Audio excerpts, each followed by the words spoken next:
Everyone had heard of the throne, but very few people had ever seen it. The woodland seat was something of a local legend. If you follow the river into the woods, turn east at the huge rubber tree at the fork, walk into the setting sun, you will come to the Devil's Clearing.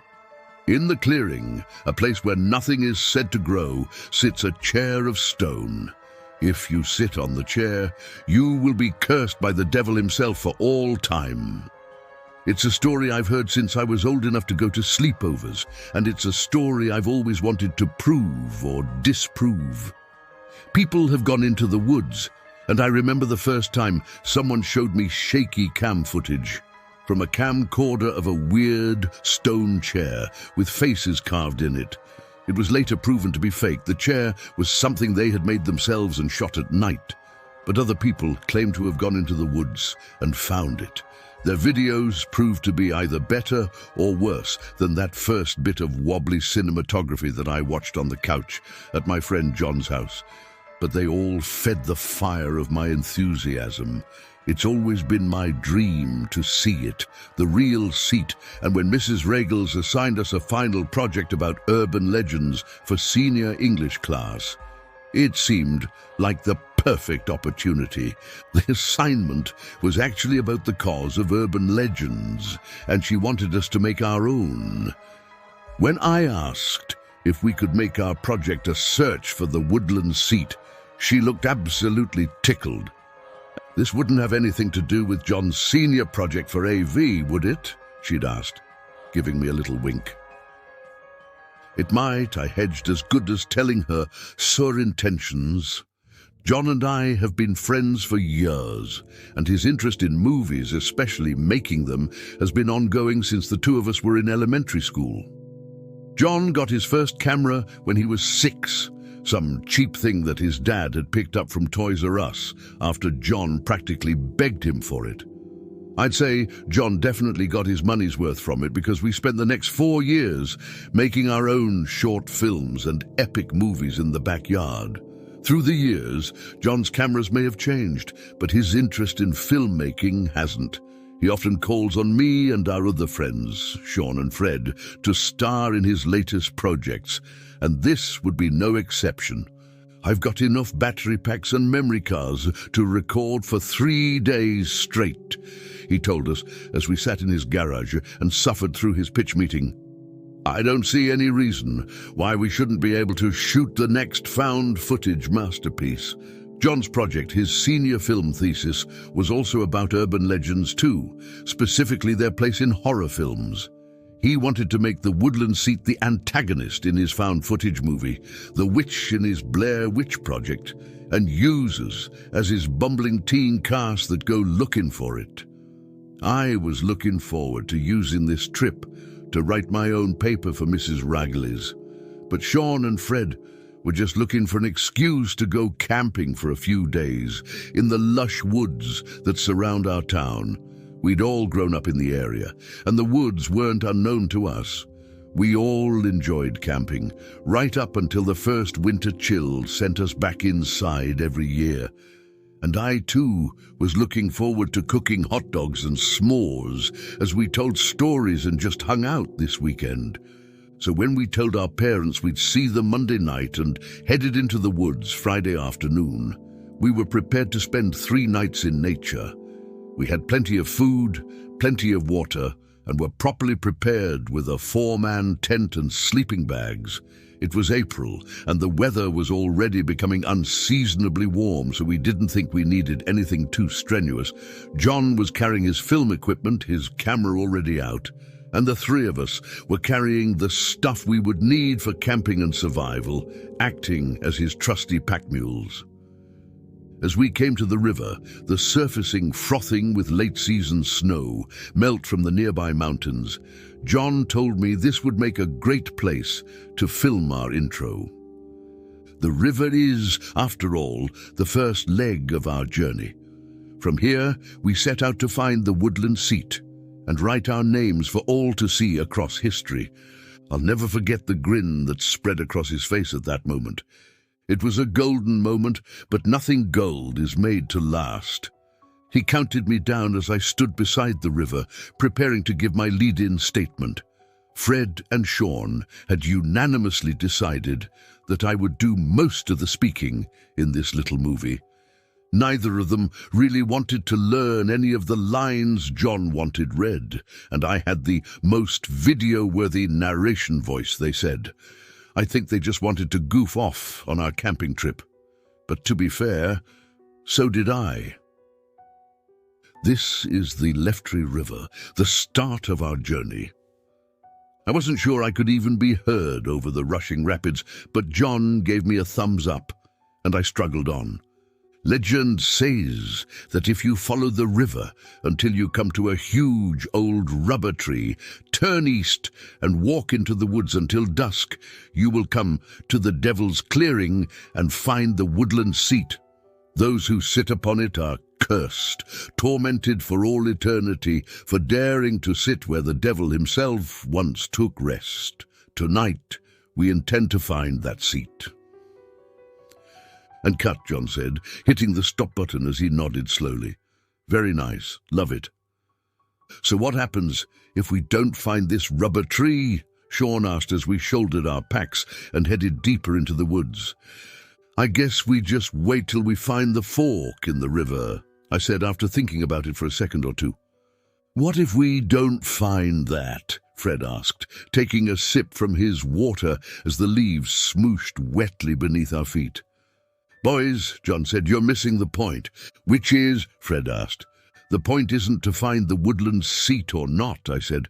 We're here to follow the instructions and see if we find anything or not. That's the project. The legend is what brought us here, the power of the urban legend itself. And now we seek to learn where it can take us. Fred laughed. So this could all be a wild goose chase, is what you're telling us? I snorted and bumped him with my shoulder. You're getting a 3 camping trip out of it, Fred. Buck up. We followed the river as the afternoon rattled on. The woods were nice this time of year. Summer was on the cusp of arriving, and everything was green. The water would be too cold for swimming, though I supposed Sean might try. Sean liked the cold, he was built for it, and he would probably take a swim tomorrow before we set off. None of us figured we would make it to the Devil's Clearing by sunset today. We would set up camp, cook some dogs, do some fishing, and tomorrow we would proceed at sunset. We were camping after all, so what was the point of hurrying? We walked most of that first day. We weren't going very fast. We had been at school all day, and we weren't in any real hurry. Monday was a holiday to boot, and our parents knew we were and wouldn't expect us home till Monday night. We talked and joked, the usual high school boy banter filling our afternoon, but as the sun began to set, we started looking for this tree or this fork. We had been assured that this was the way to go by some kid who had totally been to the Devil's Clearing, and that too was part of the project. If we couldn't find our way by urban legend alone, then what was the point? It was starting to get dark when we came to the rubber tree. It had to be the one from the story. For one, it was huge. It was far larger than any normal tree I had ever seen, and the leaves left very little mystery around its type.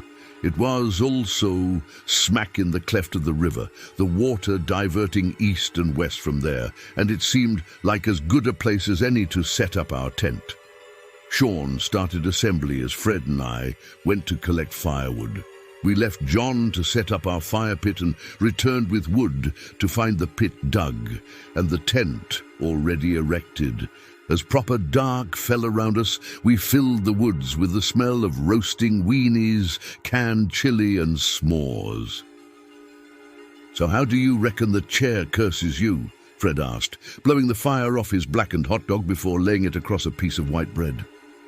Dunno, said John, around a mouthful of meat, and I just shrugged. I thought you were the expert here, Sean said to me as he closed his s'more into the metal square he used to toast the whole edifice. I mean, I know the chair's supposed to sit in the clearing, but I don't actually know anything about what it does. There are no stories about how it curses you, so I guess no one has ever been stupid enough to try and sit in it." John said after swallowing his bite, "It's so bad that it stops anyone from talking about it." We discussed it a little more as the night went on, but as the food was packed away and the fire was doused, we all retired to our sleeping bags for some much-needed sleep.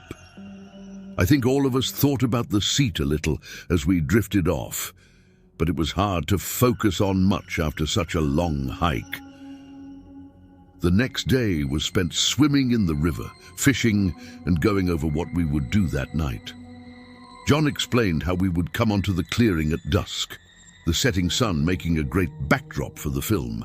Sean would sit in the chair, pretending to get possessed or something, while the rest of us ran into the woods. There would be lots of heavy breathing and shaky calm. And then we would begin recording again once we had set a campsite. We'll explain how Sean went missing, and then we'll stage some weird noises or something as we record inside the tent. "What happens if we find the chair before dusk?" Fred asked. "Then we stop or make circles till the time is right." "What happens if we don't find this place at all?" Fred asked. John shrugged. "We shoot a piece saying that our search was fruitless and that the legend remains just that." And so as the sun began to sink behind the trees, we set off toward it. From the start, today's hike seemed different. The walk yesterday had been filled with talk and jokes, but today the woods seemed to scowl at the noise we were bringing into their depths. I didn't know right away if the others noticed, but I started to believe they had felt it too. Sean had tried to initiate jokes more than once, but ended up looking around guiltily when the laughter became too loud. Fred was the same way, shushing us more than once, before looking around as if to ask why he had done that. John was oblivious, his camera taking it all in as we plodded. If anything, he probably thought we were playing into his vision and was glad for the implied tension. I found myself watching the sun as it rode lower and lower in the sky, not sure if I was dreading being in these suddenly silent woods or finding the thing I had always wanted to see. The closer we got, the more sure I was that we would find it, and that scared me. I could believe that the devil had come to this place, could believe he had walked this very path, and I found myself looking down as if I would see hoofprints. No bird song graced this place, none of the usual sounds from insects as they anticipated nightfall, and the silence was unnatural. The woods were lush, the trees thick, but the whole place felt wrong. I didn't have a word for it at the time, but I do now. The word I was looking for was blighted. "When do we get to this thing?" Sean asked as he wiped his forehead. He turned to look at me, but I just shrugged. "It said to walk towards the sunset and then you would find it." "Well, it better hurry up," Sean said. "We're losing the light and we'll be setting up camp in the dark in another hour." The sun was getting low beyond the trees, and I realized he was right. The story had never actually said how far you had to walk, just that you had to follow the setting sun. Who knew how far one would actually have to go, or how long you would have to slog before you got to the seat? We walked for another 20 minutes or so before we began to see something ahead. Something that thinned the trees as we walked. The shadows were gathering as we approached the clearing, and it seemed that they gathered around the large and intimidating chair. "Holy shit," John breathed. "It is real." Boy, was it ever. The chair was roughly 5 feet tall and as wide as a lazy boy recliner. It looked to be made of concrete, set with carvings of gems that were painted on with a deft hand. Across the back of the chair, right where a person's back and head would sit, were 3 grey faces with red eyes and open mouths. They all looked identical. But the more I looked, the more I realized how different they all were. One appeared to be crying, another laughing, the middle one simply scowling. The whole construct looked like it would be at home in a mini golf course, a weird maze attraction, or even a temple found randomly in the middle of the woods. It looked as out of place in the clearing as a dining room set, and as much as I'd wanted to see it, I couldn't bring myself to get too close to it. It was wrong. Its very essence was foul, and I couldn't comprehend why I'd ever wanted to find it in the first place. As John recorded the thing, he pulled his ear way long enough to wave his hands and try to get Sean's attention. He wanted him to go sit in the chair, as they discussed, and the fact that he was still standing there frustrated John. Sean, for his part, seemed willing enough to comply, but was unable. He was frozen in place, staring at the seat as if he had never seen a chair before, and John pointed at him and then back at me as he tried to get him to go. Sean shuddered as I shook him, looking at me almost dreamily as I got his attention. "Go sit in the chair," I whispered, and Sean nodded slowly as he approached it. He was stopped, however, when Fred pushed him out of the way and made to plant himself on the seat. "What the hell is he doing?" John mouthed. I didn't know how to answer him. The two struggled with each other, and the fight would have looked theatrical if I didn't know they weren't acting. Both of them had this blank look, the kind of look you get when you're listening to someone on the phone while you do something else. Fred won their little scuffle, shoving Sean back hard enough to make him fall on his butt, and claimed his prize. He took his seat on the throne, a look of deep satisfaction stretching across his face that slowly became something more exalted. Sean just sat there, looking at him with ambivalence. And as John stepped towards him, something happened. As he sat there, basking in the glow of his newly won seat, Fred's skin began to blister. At first, it was just a general reddening that I nearly missed in the diminishing light. It was something I could have set aside as just a sunburn until the blisters began to appear. His arms and face broke out, the pus-filled sores growing and bursting in fast motion. The blood and pus ran down the arms and seat of the chair, and as the sun set, his skin began to boil off his bones. He looked like the guys from Raiders of the Lost Ark, as his bones began to show through his skin as he basked in whatever glow he was experiencing. As he liquefied in the woodland seat, I saw Sean get up and shove Fred's distinctly drippy skeleton out of the chair so he could take its place. I tried to stop him, calling his name as I came towards him, but he showed no hesitation in the face of Fred's sacrifice. I looked back at John, expecting abject horror, but he had taken the camera away from his eye, and I could see him crying as he watched Sean begin to redden. Not crying in terror or anguish, that would have been easily explained. John was crying in exaltation, like a priest who's seen the face of God. "John," I said, shaking him, "John, we have to go now." He didn't seem to hear me. He had eyes only for the quickly blistering Sean. "John, John," I yelled, shaking his arm. "We need to get away from here. We need to tell someone what happened. We need to get Sean out of that thing. We need to..." But when I turned back, it was already too late. Sean's skin was melting off his bones, the white already visible, and as his eyes liquefied in his skull, I tried to pull John away. "John, please," I begged, "please, we have to go, don't." But he was already walking towards the chair. As it finished with Sean, he shoved the skeleton out of the seat and sat down amongst the goo and the rot that lay there. That was when I noticed something else, something I hadn't seen until Sean's skeleton hit the earth. Fred's bones had disintegrated into a powder that was already being taken away by the forest breeze. I started to run, but something caught my eye before I could get out of the clearing. I saw the camera, the little handheld that John had brought into the woods, and I scooped it up before beating a hasty retreat. I fled like a coward, leaving my best friends behind, and I prayed I would never see that cursed chair again. I stumbled through the woods for 3 days, eating whatever I could find and drinking from the stream when I finally got back to it. I wished many times that I had picked up one of the bags on my way out of the clearing, a tent or some food at least, but all I had was the camera and the clothes on my back. I thought about the tent many times as I lay shivering on the damp forest floor, watching the trees for anything. The shadow of the chair, the walking corpses of my friends. I wasn't sure which I was more afraid of seeing, but I just knew that both would be after me before I could escape.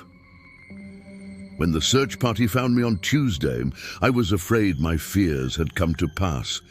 They took me to the hospital, but when the police tried to question me, I just handed them the camera and trembled in the face of their questions. That was years ago, nearly a decade, but it's something I'll never forget. I haven't seen the footage I gave the police, and I have no desire to. The officer who reviewed it said it was the most disturbing thing he had ever seen, but it did exonerate me of the crime. I think they might have been planning to look further for the bodies of my friends, but after seeing the tape, they scrapped the idea. There was no sense in looking for kids who were no longer there, and less sense in risking officers who might decide to have a seat as well. I lost my best friends that night, and sometimes it feels like the chair cursed me after all. Everyone in town assumed I had something to do with their disappearance. Though they never got the courage to say it to my face, I ended up leaving town to attend college, and I've never seen any reason to go back. Kids, however, still go missing in those woods, and I can't help but wonder how many of them are lost to the woodland seat. So if you find a strange chair in the forest, steer clear. It's made for only one occupant, though it will gladly accept you for as long as you can bear it. And that's a wrap for today's chilling tale here on Haunting Stories. We hope you enjoyed immersing yourself in the world of the supernatural as much as we did bringing it to you. If you enjoyed this story, please consider subscribing to our channel and giving this video a thumbs up. Your support helps us bring you more scary content. Until next time, remember to keep your lights on and your doors locked. And as always, stay spooky. Goodbye.